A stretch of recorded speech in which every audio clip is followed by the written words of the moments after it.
Hey there, I'm Sam, and welcome back to another video about building out this Ford Transit camper. It's time for me to work on the wall panels that will finish out each side of this van.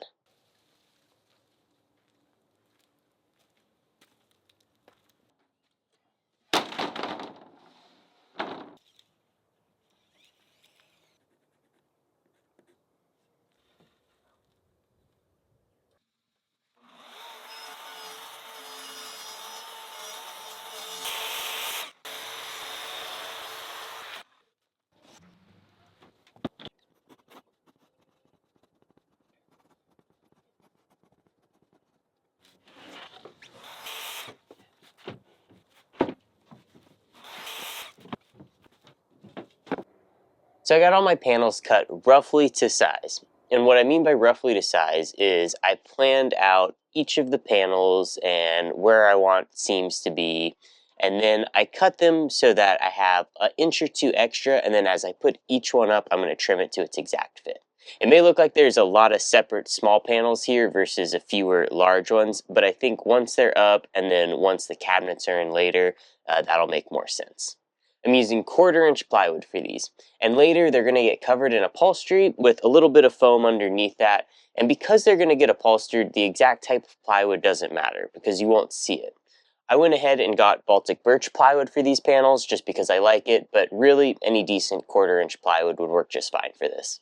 So right here is this center vertical framing piece. This divides the rear wall bay and this front window bay here. It's right here because this is where this metal frame of the van comes out and that this piece can be bolted in. This would make a really good location for the seam between the rear wall panel section and the front wall panel section if you wanted to keep things simple. In my case though, I want the seam to be over here instead. So that means I need to make things not as simple and add some extra framing right here to support that seam. And the reason I want my wall panel seam to be here and not here is because then it's going to align with the edge of a cabinet that'll be right here. This will, for one, make the wall panels look very aligned and intentional with the cabinetry in here. But two, it'll hopefully allow for this rear wall panel section to be opened up even once all the cabinets are in place. If I would have had my cabinet dimensions finalized at the time I was putting this wall framing up, or at least just a little better plan on my wall panel seams, I could have just put my floor to ceiling framing piece right here. And then having it bolted in there and bolted in there, it would get sucked into the curve of the wall.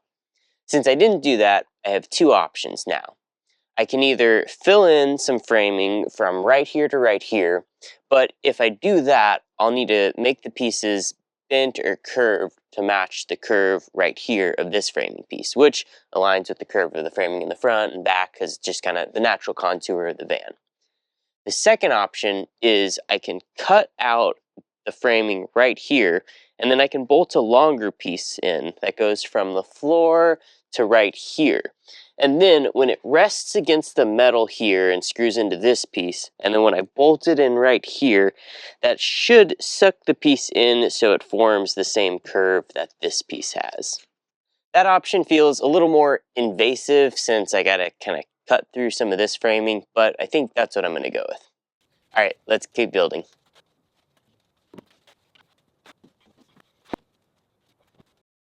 Before fixing the framing, I needed to reroute some of the wires on this wall. Not because they would be in the way of the framing I'm going to add, but because I need to scoot them all over to make more room for the inset areas in the back wall panels, which will extend the head and foot room over the bed. Next, I got my new piece of wall framing and marked where I would need to cut out the existing framing to make it fit.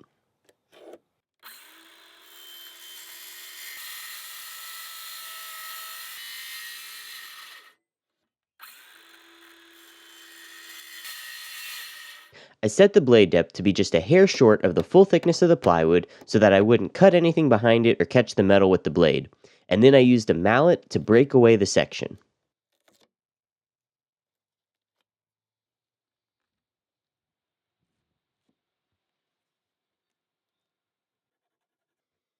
I'm going to attach this with a threaded rivet and bolt, But first, I'll drive in a construction screw where I want my bolt to go, and this will work to create a pilot hole in both the wood and the metal.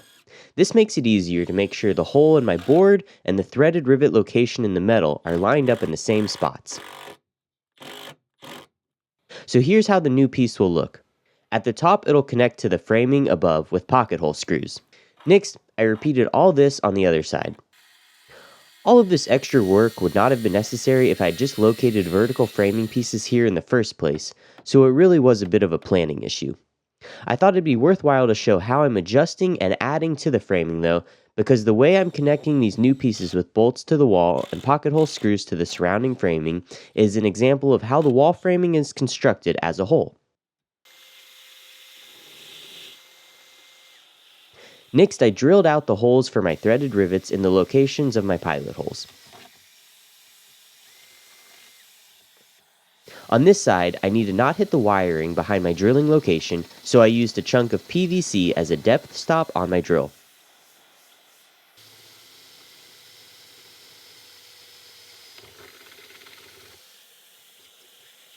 Once the holes were drilled, I deburred them, added metal primer, and set my threaded rivets.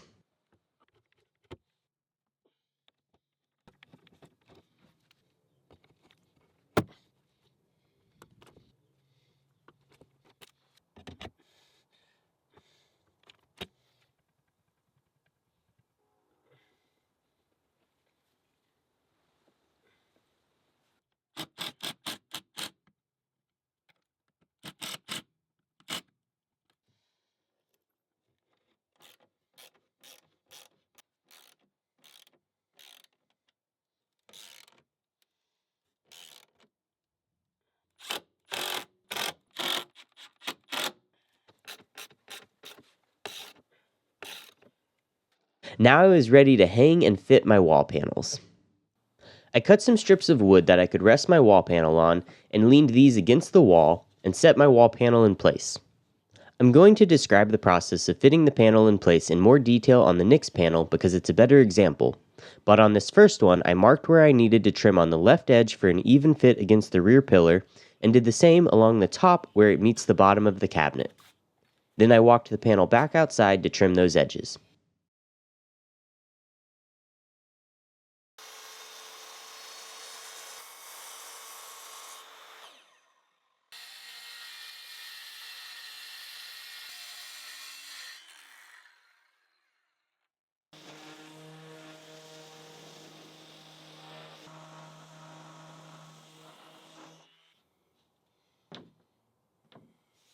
The bottom of this one was already cut to the right size, so all I needed to do now was measure how much to cut off the right edge so that it would end halfway over my framing piece.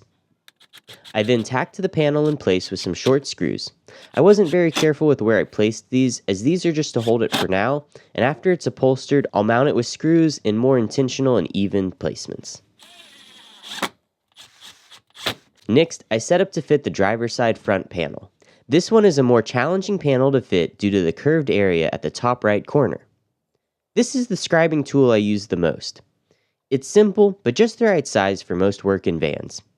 I start by setting the scribe to the width of the largest gap and then tighten down the wing nut on it. One side of the scribe has a pencil to mark the panel, and the other side has a leg that I pull down the contour of the wall. Since the scribe was set pretty wide, the line from this first pass was kind of rough, but we'll fine tune it as we go. We just need to start to make the shape.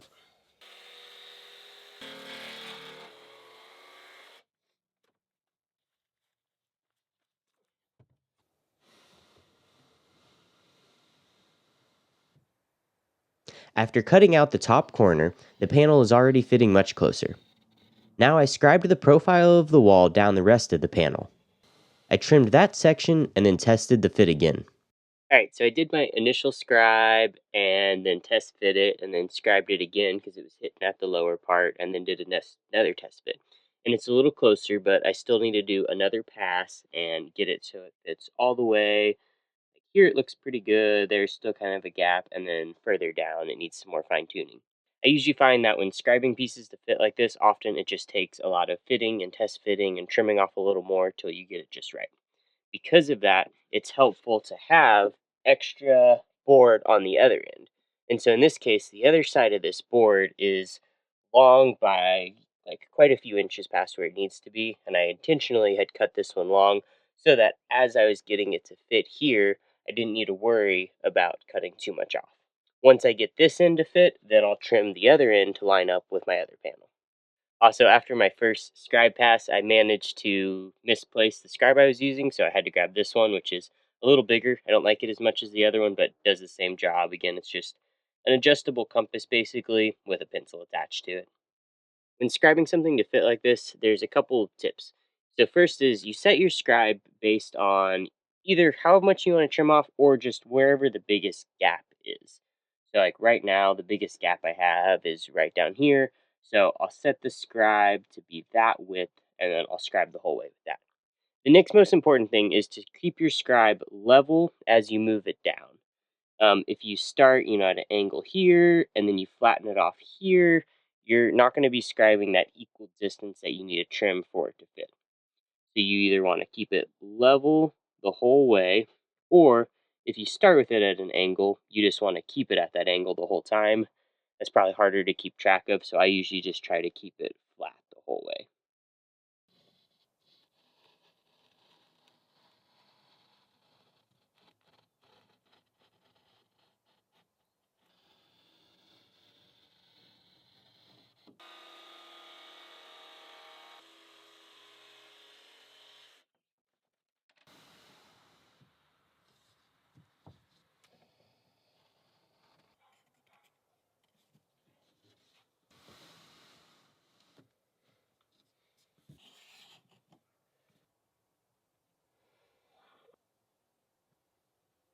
Once I liked the fit on the right edge, I marked how much I needed to cut off the bottom and left side and then made those cuts. Where I needed to cut on the left side and bottom was based on aligning it with the panel to the left of it. Here, the seam between the two panels is pretty tight, but I later went back and trimmed it so that there was more of a gap, so that once those panels have upholstery wrapped around the edges, they'll still be able to fit in place. Next up, I worked on the panel around the wheel well, which is another interesting one. This time I started by making a template of the wheel well shape before bringing my actual wall panel into the mix. Holding the panel against the wheel well, I laid my pencil flat along the wheel well and traced its shape on the back of the panel.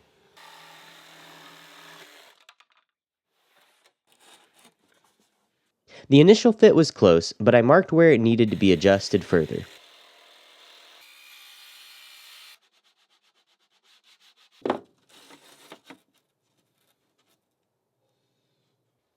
Next, I grabbed my panel for this section and marked some areas where I needed to cut access holes for wiring in the wall, and then used the wheel well template to mark a cut line. I also needed to cut the wall panel around this protrusion in the wall.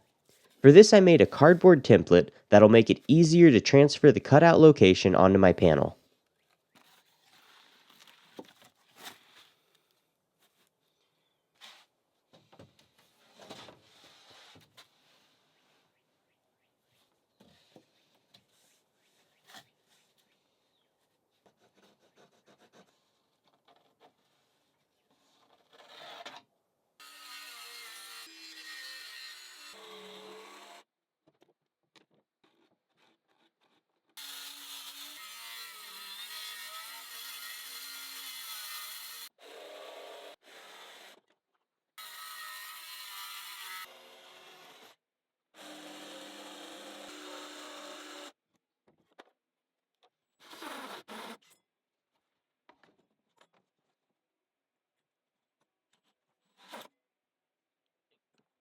And that's not supposed to happen.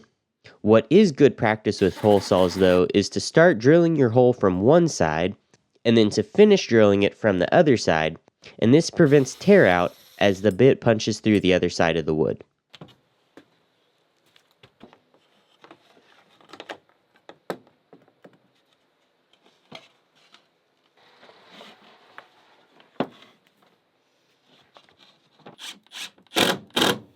After this, I continued to cut and fit the rest of the panels using the same techniques as on these first couple panels.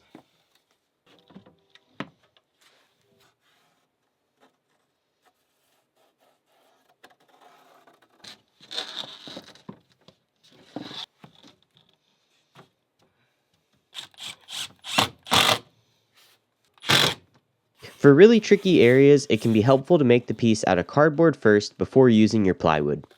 That's what I did for this section.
And that's how I made all these wall panels.